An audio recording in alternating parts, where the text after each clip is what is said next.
Hello and welcome to Columbus Local Podcast. I'm Len D'Amico and this is episode number 107. Today we have Steve Conway. Hi, everyone. Steve, what's happening? Oh, a ton. Yeah. We've had, been working hard with Astro Cat. Yes, sir. And, we've got quite a few shows already, played this winter. And this spring and summer, we're going to explode. Love to hear that, man. Yeah, we're talking, 5, 6, 7 gigs per month. Really? Yes. Wow. Yes. Oh, that's cool. Mm-hmm. Yeah, I'm a huge Astro Cat fan. And, Astro Cat has really come on. And I think, Steve Conway as the bassist, operating with Ty Barnes and John Coleman on drums. You guys are a great three-piece, and I love going to your shows because it's just straight up rock and roll. Well, thank you. It's a great mix, Thank you. And I'm a fan of rock, and I love the formula you guys have assembled. Yes, well, there's nothing wrong with a good power trio. This is not my first power trio I've worked with. I've been, I was in one back when I played down on campus with John Widener, and we played in a thing called The Kind, and it was very jam-oriented, but, we would play there all summer, every summer, and, we had a great time doing it, made, enough money to cover the bar tab, but that's what you did back then. Well, sure. Yeah. Yeah, cool, man. Mm-hmm. And so, three pieces is really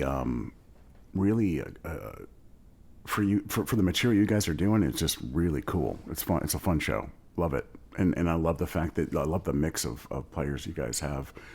We'll talk a little bit about Astro Cat and get the bass player's perspective of, how it formed and how you kind of joined Astro Cat and you're playing bass, but I'm sure you have other duties in there. What are you doing, Steve? I will sing backing vocals when I have to, and that's only when I have to. Sure. Yeah. If you were to ask the Ty, and if you ask John, they'll tell you they're the singers. I'm the guy that's just sitting there looking pretty and playing bass. So I only sing when I have to. Yeah, that's only cool. when I have to. Yeah, but you're playing bass and you're grooving with those two cats, and Astro Yep. Cat, is very, very busy. Are you involved in some of those gig bookings? Oh yes, definitely. I've wound up booking a lot of gigs for the band because it seems like that's the thing I've over the years I've gotten pretty good at. Yeah. I can think of even when I was working with John in The Kind down on campus. Yeah, I was the one that booked the gigs, and when I was working with bands like J.J. Adams and Uncle Fester, I was the one that booked a ton of the gigs for the bands. Yeah, that's cool.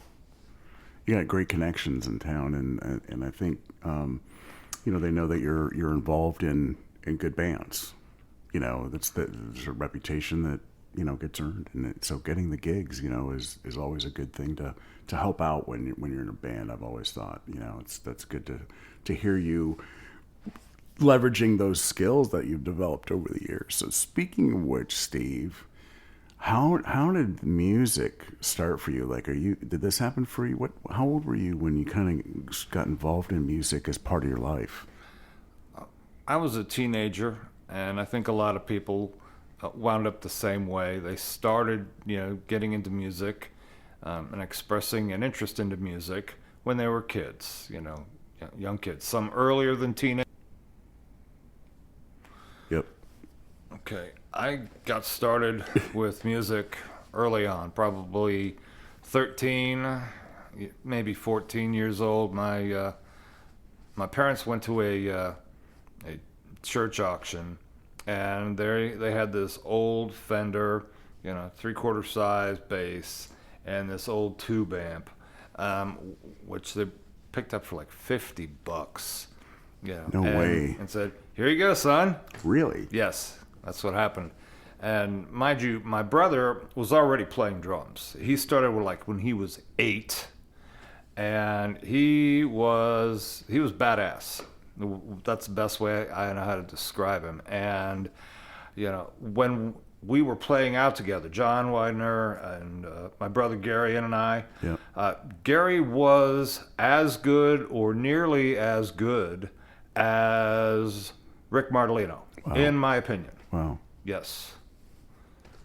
So, and that's saying something. Yes, it is. Absolutely.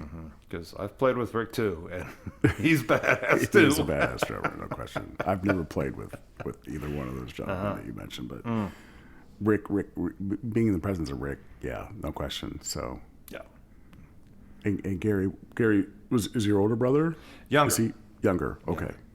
But he's, he decided that, he'd rather have, a wife and a business, so he's not nearly as serious about the drums as he once was. And I don't blame him.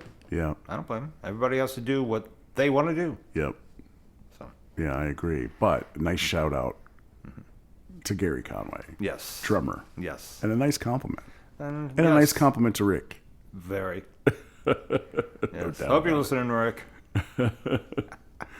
I'm trying to get Rick in here. Okay? Trying to, contacting him is not the easiest thing. No, it's not. Man's busy. He is. Very, very busy. But anyway, I think that. So did you and your brother play then together? Oh yes. And you started right away getting into bass. Yes. For yourself. Okay. Mm-hmm. And I got into it the same way that I think a lot of people do when they're younger and don't know any better. They think, "Oh, this is a 4-string. This is gonna be easy." Sure. Yeah, that's what I said 6 months ago. It doesn't work that way, folks. No, it doesn't. I agree with you. No, you do more with less. That's how that works. I agree. Yeah, but it's a lifelong learning process. I'm convinced. Without a doubt. Yeah. Yeah. Because anyone who says they know everything is lying. That they wish. Yeah. Yeah, nobody No knows, doubt. man. So that's cool. So was that your first bass with your brother and Mr. Widener, and you guys rolled? It sounds like High Street during that yes. time. What year are we talking? About 1990, I think it was. Okay. And And you're a young guy, right? At that time in '90. At that point, yeah, I was 20. Because you're a young guy now. 27. Something like that. Thinking, how young can a guy be Well, let's see. playing that circuit? You're pretty young. Okay, if you say so. No. That's cool. Yeah, late 50s is, well, it's young-ish, and, so I'll take what I can get. Yeah, man. Yeah, and as long as I can keep doing it, I'm going to keep doing it. Oh yeah, absolutely. Yeah, I've already decided I'm going to play till I drop. Good. Yes, that's my goal. Well, I mean, I'm thinking you've been at it. You've got more than your 10,000 hours in. Yeah, Probably just with Astro Cat material, But that project in High Street, was that an education for you? At the same time, you were just having fun, or were you just focused on having fun? It was definitely fun, but there was a lot of teeth cutting down on campus, at least for me. And I put in my time, I put in my work. I was still playing with a pick back then versus fingers now, and we jammed a lot. We played songs. We stretched them out as long as we could. Some songs we could go 10 minutes long. We could go 15 minutes long on other songs. It just depended. And any blues-oriented rock band that we could groove to, we did. Oh, yeah. And the funny thing is, we didn't have a singer.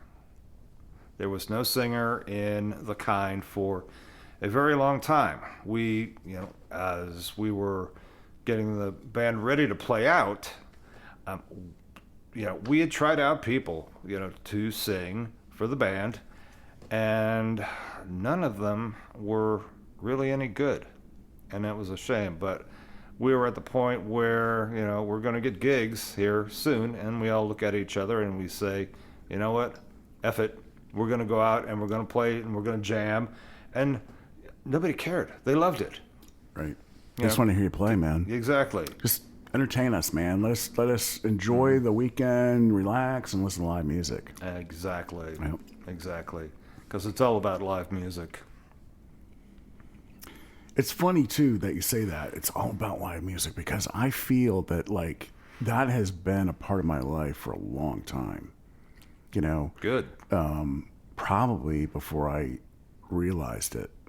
And I think that until somebody gets out there and sees some live music at some of these great venues in Columbus, I think they may not realize how much they might enjoy a live band. There's some great bands out there. Absolutely.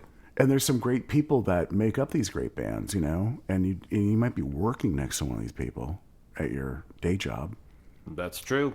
And what's keeping them going is probably some motivational aspects of their work. But at the same time, man, I don't know about you, Steve.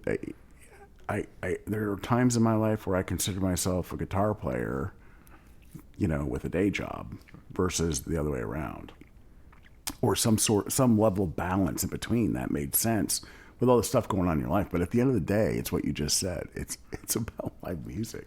Yes, absolutely. And for you, it sounds like that served you well too, because you're involved in it and you're producing it, and you're in a great band right now. And I want to hear more about some of the aspects that brought you to Astro Cat today, and what you gleaned out of the Kind, and where'd you kind of get pulled into from there? From there, in the day, yeah. Okay. The Kind basically disintegrated after a couple of years because, we had done everything that we wanted to do or thought we were going to do. We did bring on Nate Holman for a time, and he was on the Hammond organ, and he made things a whole lot more interesting, I should say, because there is nothing quite like having a Hammond organ player with the Leslie speakers. Oh my God. People, if you've never heard it out live, you're missing.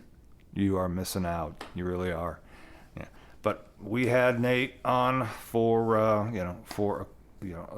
about a year, about half of the time that we were all together. And Nate's got himself a cushy job over at the Columbus Blue Jackets now. Oh, sweet. Yeah, he plays organ for them. That's sweet. It is. And but at the that's very sweet. It is. I think I've heard that before. Somebody was mentioning. Yeah, it. I saw a picture of it. No way, that's not him. And it's like, yeah, that's him. Mm-hmm. That's surprise. Cool. You ever stop in the booth and say hey? I haven't been to a game in quite some time, but let's see. My brother did. Gary did, and he brought his kid with him, and they all took a picture together, and they yacked it up about old times a little bit, and I thought that was great. And that Absolutely. was really great. So, but Nate had a few bands going on at the time.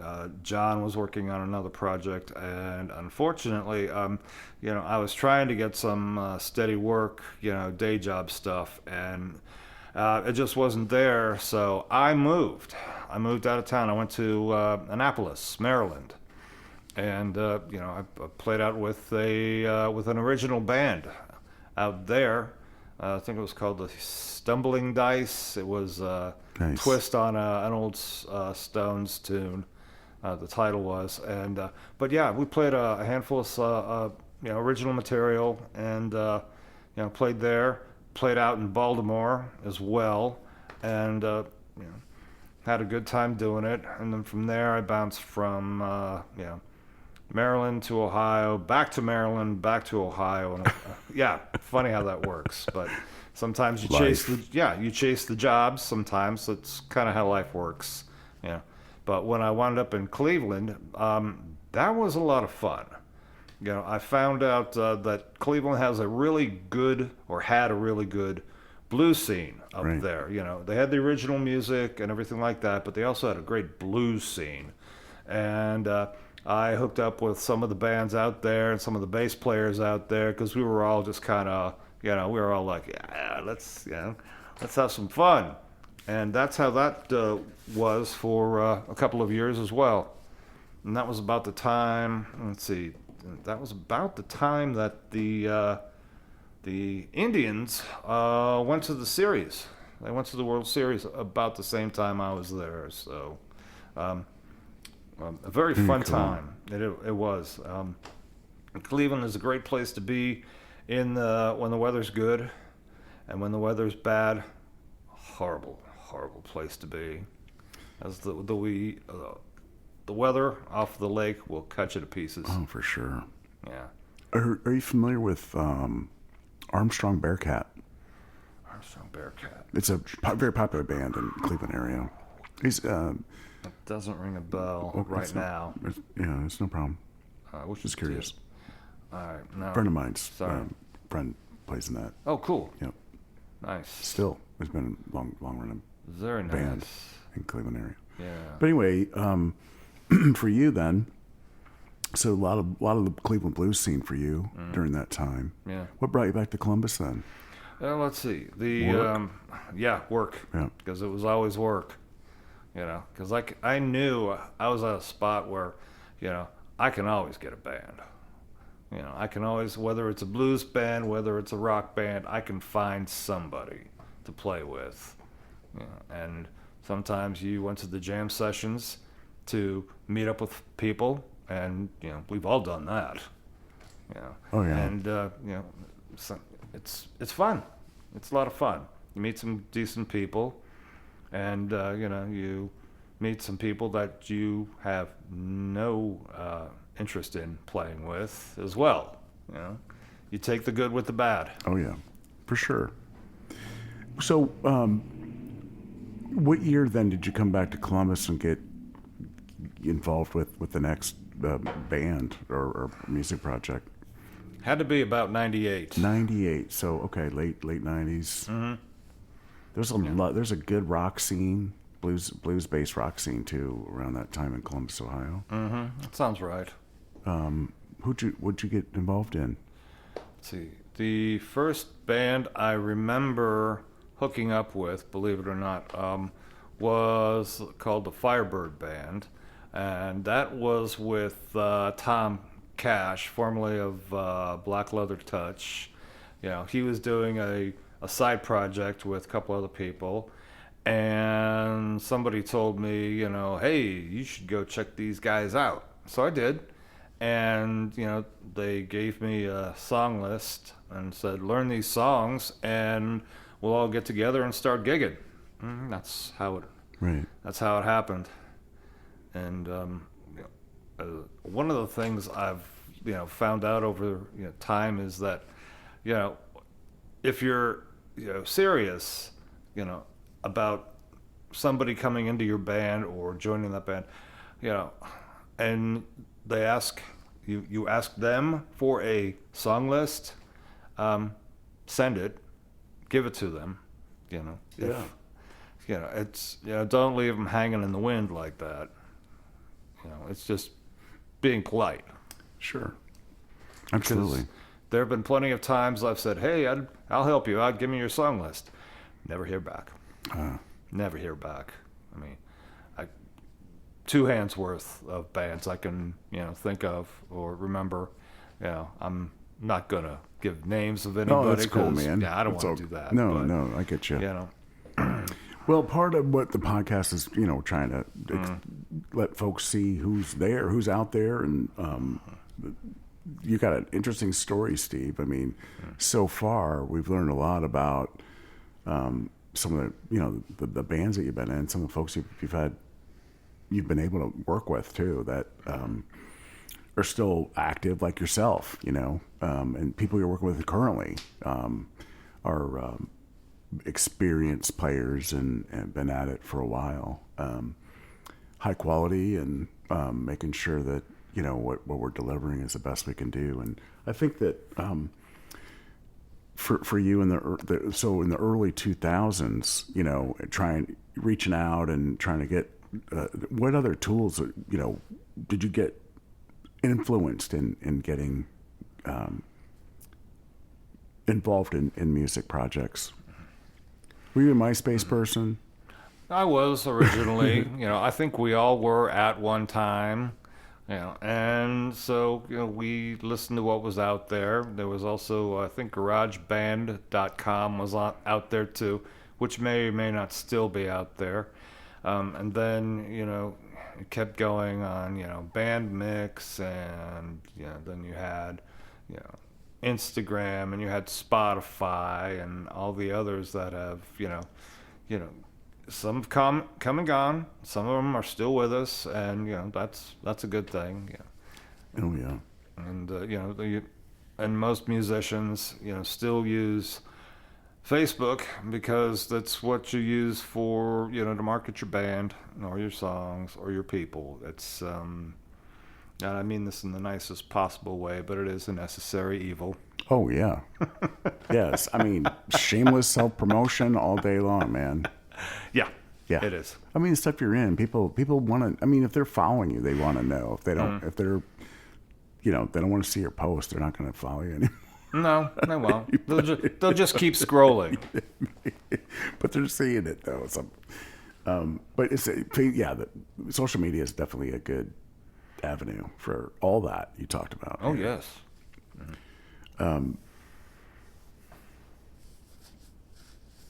Early 2000s. What other bands would we know, Steve? I know I have some emails from you back then when I was trying to get some stuff going myself and maybe trying to connect. And I don't know that we ever really.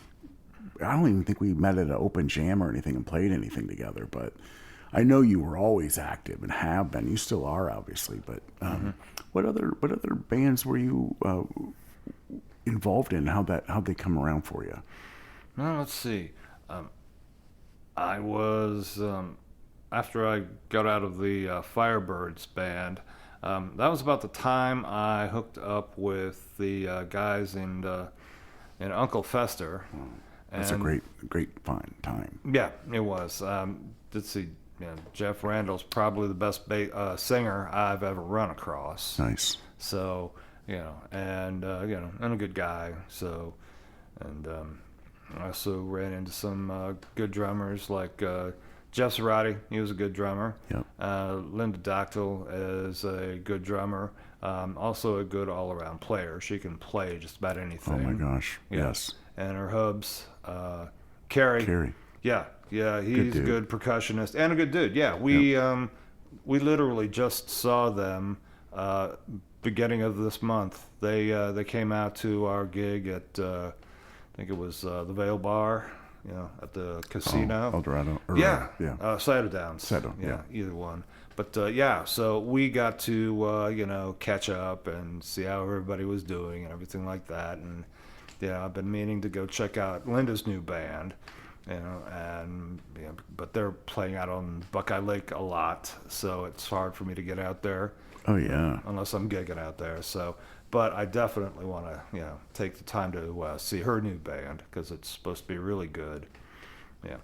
So, but when I was doing the whole Uncle Fester thing, I was, you still keep your eyes out on people, players, things, side projects because you just do. It's the nature of the beast.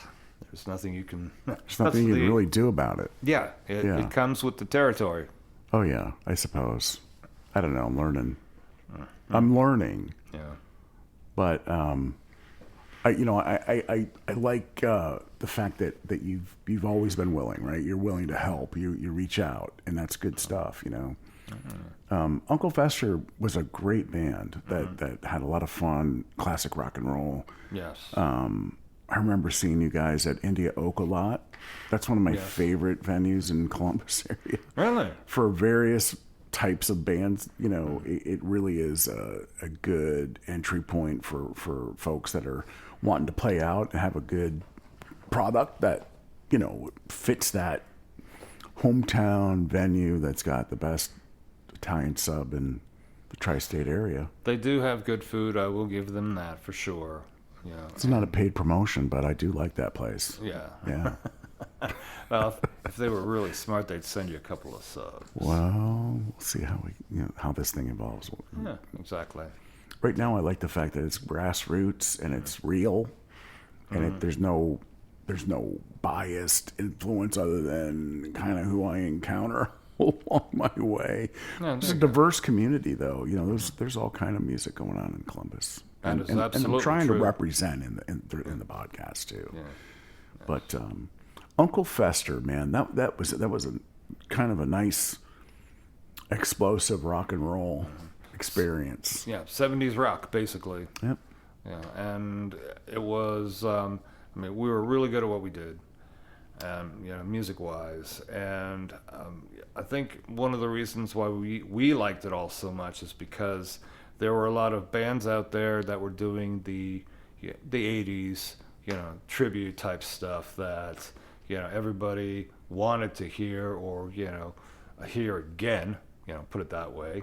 Yeah. And there were some really good bands out there doing it, and it's like, okay, do we really want to compete with that, or do we want to do what we want to do? So it was like, we're going to do what we want to do. Right on. So, we played all the stuff, like Montrose, like UFO, all the old classic AC/DC and anything else you can think of. Fun classic rock, man. I loved it. Yes. So that was our thing, and it was fun. Like I said, it was fun. So for you then, coming out of Uncle Fester, what'd you do? Well, I formed another band called J.J. Adams, the J.J. Adams Band. And, I hooked up with, Jeff Randall again. And I wound up getting, I'd have to say probably the other best guitar player in town. That's Chris Steverell. Yes. Yes. Yes, his name and reputation precede him. Yes, it does. He's iconic. Uh-huh. Yeah. Oh, yeah. Yeah. Yeah. So I consider myself fortunate to have played a few gigs with him. Good for you.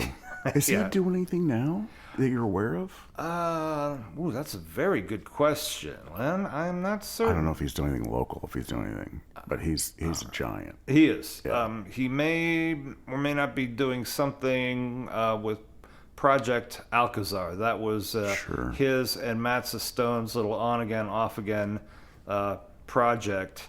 And I grabbed one of their CDs, which is fantastic. I know, by the man. way. Well, and Matt, yeah, so Stone's got some stuff going on for sure. Always does. Always does. He was episode number 2, and there's a reason for that. Yeah. Okay. Yeah, I can see that. He's encountered almost everybody in town at Yes. some point. No and doubt. Were you in close proximity to Mr. Stone during your time of coming up in Columbus music? Because I think you're from Grove City, right? Now. I am. Okay. I was living up in the Dublin, Arlington, Hilliard area for a long time, and I had heard of Matt, and I'd seen him out at a couple of his projects. He was either some of his projects or he was subbing for somebody, in somebody else's project. Like I saw him once in Hot Lucy, and because he and let's see, I think he and Matt they have history together. Sure. Yeah, Bad You can Matitude. only- That was their band way back when. Bradley and Stone for sure. Yep. Yeah. Oh And, yeah, back in the day. yeah, back in the day. So, it was good to see, him, sub for, Sean one night, and I got to see it, and I thought, yeah, this is awesome. Yeah, Oh yeah. Yeah. And had a great time. And I've seen him out at various jam sessions before, too. And I know he's got a couple of his semi-acoustic things. I think, what is it? A Basic Approach. I've seen him out doing his thing, with Nikki from, let's see. Radio City. Yeah, thank you. Yep. Thank you. Didn't want And to. Charles Valentino. Yes. Days Gone By, and the Players Club now. Yes. Yep. Players Club. Sounds right. So Basic Approach is good, fun stuff. Yeah, it is. It is. Yeah. So, and he usually plays down in Grove City for the most part. So I got to check him out more than a few times. So, Sweet. yeah, it's a great time. So you and Chris S. right got into this project called JJ Adams, and this was like what, into the early 2000s kind of area. I'm gonna say probably more like 2010ish, because 2010. So we're talking yeah, only like right 15 after, years ago. because it was Not right too bad. after I got out of Uncle Fester. Yeah. So, and as for what I was doing, before I got into Uncle Fester, I did a lot of jam sessions, like a lot of musicians do around town. And you're always catching names, phone numbers, cards, and all of that stuff. So maybe next year after is when you maybe you hook up with that guy or this Right. guy, and Someone. and sometimes you put together a real band or just a quickie jam session, or hey, I got a gig, you guys want to play? And you go, okay. Yeah. And between everybody, enough material, so it's like you can do it. Yep, you can. It's a lot. There's a lot going on with all that. And that's good insight for somebody listening too, because a lot of times you just don't know how to get engaged. Like, what the heck? Like, how do you do that? Like, that's a thing. I was just talking to somebody the other day about live music in Columbus, and that's a thing. It's like, yeah, there's some great music out there. Oh, absolutely. It's just like, they're like, really? I'm like, yeah, yeah, man. Yeah. Get out there and check it You're out not gonna know until you get there, till you get there, until you hear it and see man. it. and you feel it. Oh yeah, feel it. Yes, absolutely. So sorry for the bounce around, Steve, but so JJ Adams then. So you move forward in that. How long did that go? About a year. Yeah. A year and a half. That was about the time where I had a bunch of places to play, in my back pocket. And it's like, okay, I've got all these places that I can't cancel on because it's my name on it. So we're gonna play these gigs, whether I play it with a ukulele or I play it with a band. It had to be done. So that's when I ran into Chris and Jeff, and I even pulled Zarate aside. I said, hey man, I got more gigs. You want to do them? And he said, okay. So we had a band like that. Well, not quite like that, but it took a little while. Took a minute, but Yeah, you got it it pulled did. together. Yeah. Yeah, and then and I was also very fortunate that I had Matt Stone do a few gigs with us because I had rotator cuff surgery, and I was down for about 3 to 4 months. And I asked Mr. Matt if he would fill in for me, and he said, okay. Yep. He's a sweetheart. Yeah, a good guy. He'll help you if he's able to, and he'll do it. Absolutely. Yep. Absolutely. That's cool. Yeah, and I'd do the same for him in a heartbeat. Oh my God, yeah. Yep. So what happened after that for you musically? Well, let's see. After remember? that, We're I like had 10 years in now. Yeah, I ish, suppose give we or take. are. Yeah, I had become aware of Ty Barnes, when, early on when he was still in a band called Sibling Rivalry. Oh yeah, that's a while back. Yeah. And it was very popish, very, and had two female singers with Awesome. him. And then, let's see, I think after that I heard of him again, or saw him again in, I want to see, Four Finger Shot. That sounds about right. Yep. And then, we saw each other. I know we came to at least one Uncle Fester show, just hung out in the audience, and that's cool. And, but eventually we decided that we were going to do a couple of jam sessions together, especially when COVID hit. We decided one day we were going to go over to his place. It was me, it was Ty, it was Zarate, and we decided, we're gonna tape it, and we're gonna put it up on YouTube, and we're just gonna play. Yeah. Because we had to shake some rust off, because we were doing pretty much nothing, like everybody else was. So, but at least we got to play a little bit together, and and Ty and I just kind of clicked together as a band, quote unquote. Then eventually, we started talking more here along the way and everything like that, and said, hey, do you really want to get together and do a band? And we're going, let's do this. And he knew John Coleman from, back in the day, and from The legendary John Coleman. Legendary, yes, which I had never met until we started doing the legendary Astro Cat. I love all you guys, man. All of you guys. And not just Astro Cat. Everybody, I mean, how can you not love this community? Every individual, everybody's so awesome. But here you are, being who you are, Steve, and then you're meeting Ty and John Coleman. And when did that happen? Like right after COVID, you guys kind of got together? Oh, there has to be at least Yeah. There had to be, God, I'm trying not to think about it too much, but we'll give it a year, maybe, give or take. From an outsider looking into, I can say I saw Ty Barnes going through this material solo.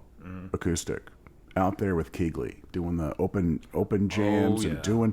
So you could kind of get a sense he's searching, he's looking for the next thing, and I think too that and I don't know that to be fact. I'm just saying during that time, I saw when you see a power trio forming, and you guys start getting together, you start posting some of these videos too.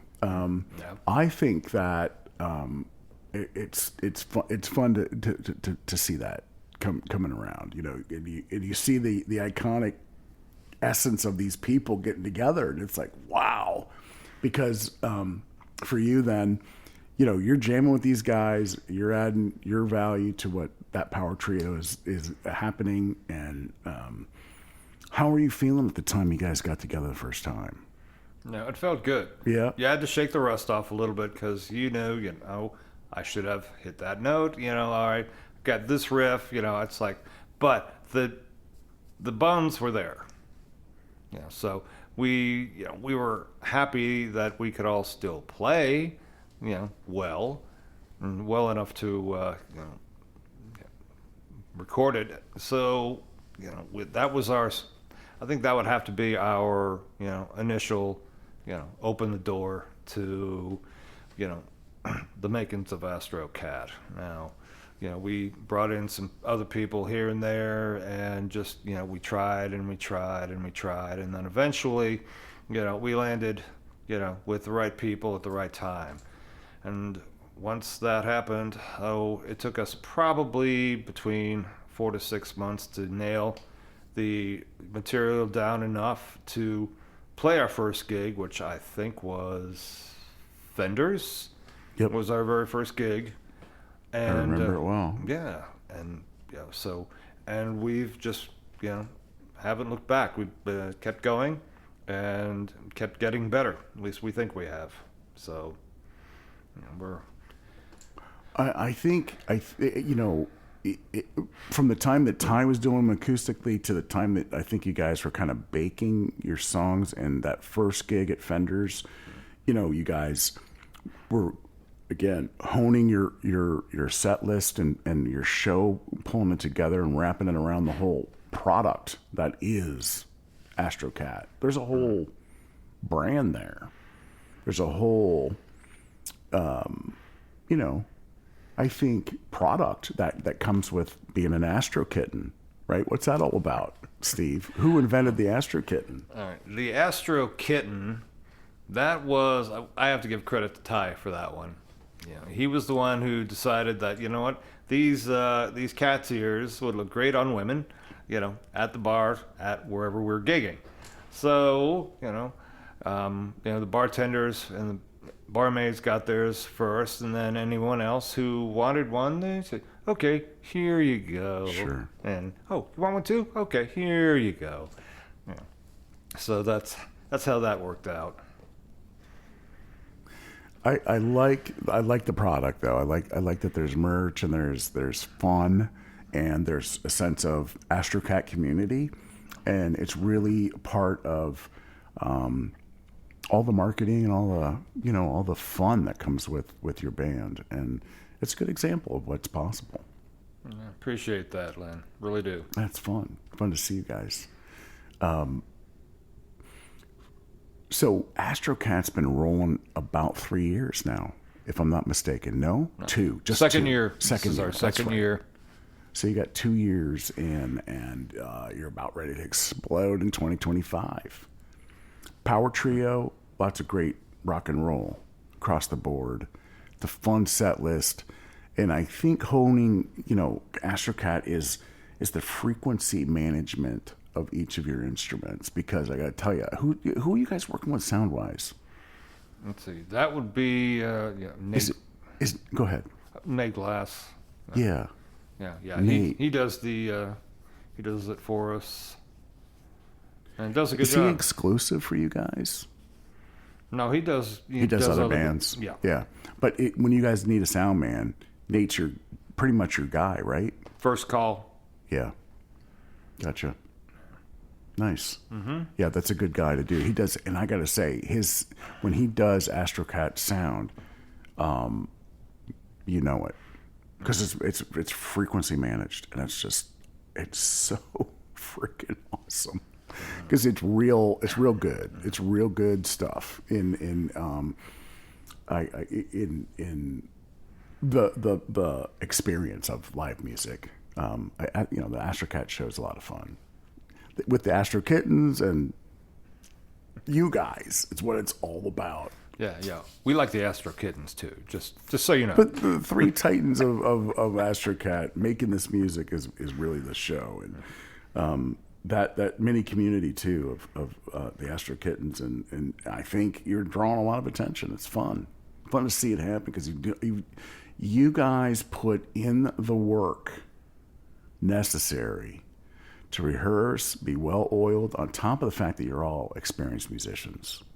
You're still honing your craft and making it delivered as best as you all possibly can, individually and as a product. And what you get at an Astro Cat show is a great example of what hard work can yield in local music. I mean, I really think it's a great example. 3 guys making it happen the way that you're doing it. So I think it's awesome. It's just my personal observations. There's a lot of great bands out there. We're talking about Steve Conway right now, and your participation currently with Astro Cat. And what do you see in the future for Astro Cat, Steve?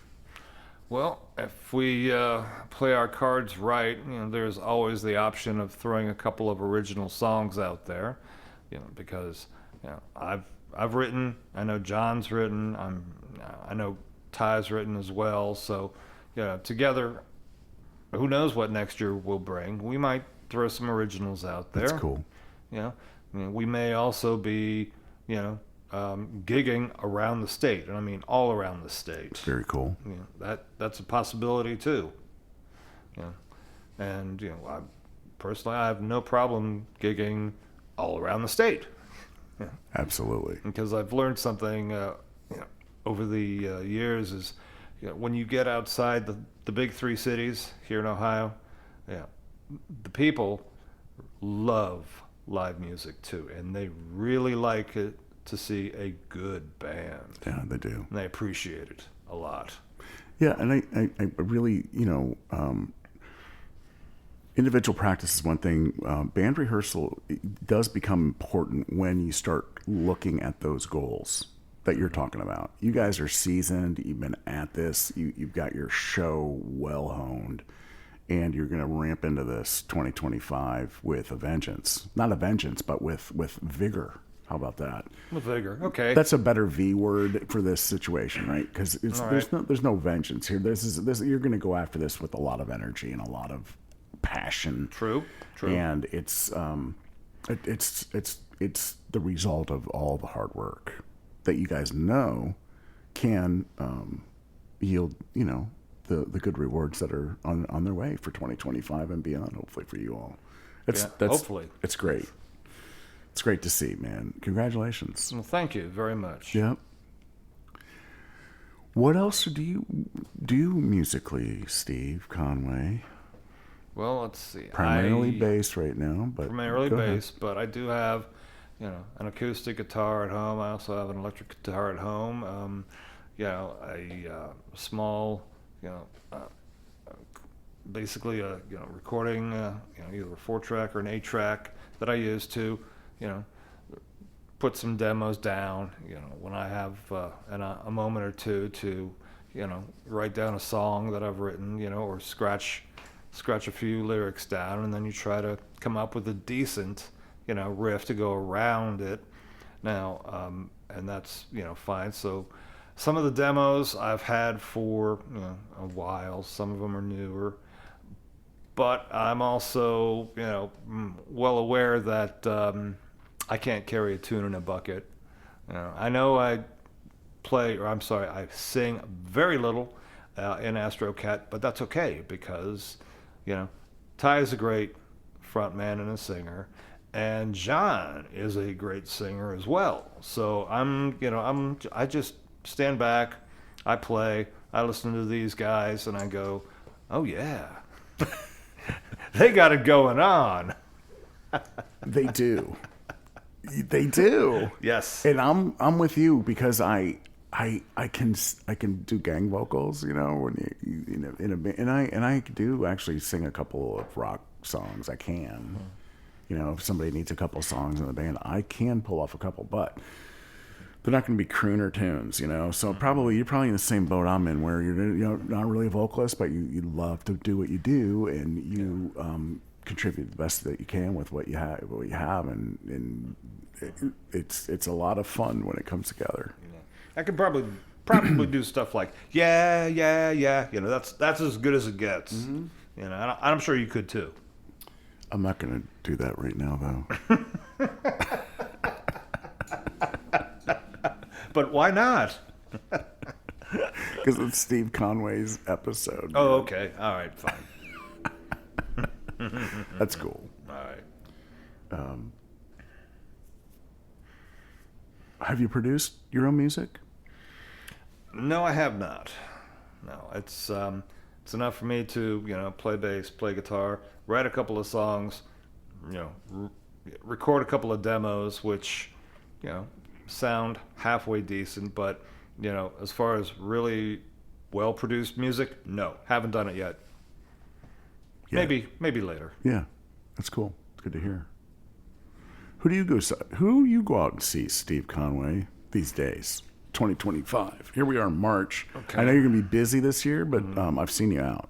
Who do you like to go see? Well, I got to see The Liquor Talking, you know, with Mr. Matt and and Mega Beth. Oh yeah, she's in there. Yes, she is. Yes, so that's a great outfit. It's fun. Mm-hmm. It's really, really cool to see what they pull together. And I'm really hoping that my friends in Karma 10 decide to play out a little bit this year, I'd love to see them again. Text me if you go see them. Oh, I will. Trust me, I will. And but those would be the top two on my list right now. Let's see. I've only seen Megabeth once, and I should see her again. And I know that for They a fact. played last night, man. They had a good show. It was fun. St. Patrick's. Okay. And there are a couple of the women who rock bands out there that I know I gotta see. I gotta see, Stage 5 Claire. I gotta see her. You do. Yeah, I do. It's a great show. Yeah, exactly. And I gotta see. Oh God, Kelly over in Phoenix Rising. Absolutely. I gotta see. Absolutely. I remember Phoenix Rising when Angie Elliott was the singer, and I love her. Yes. Love Angie. Yes. And, I'm also a fan. okay. So I gotta see Kelly and in Phoenix again. Let's see, and who else? Those would be the top 4, top 5 right now that I would like to see, on a regular basis. Because and then I got my friends that you got to support them. Yeah, my boys in Radio City, for example, and Distorted Silence. Oh my God. Yeah, I know they're my peeps. Yep.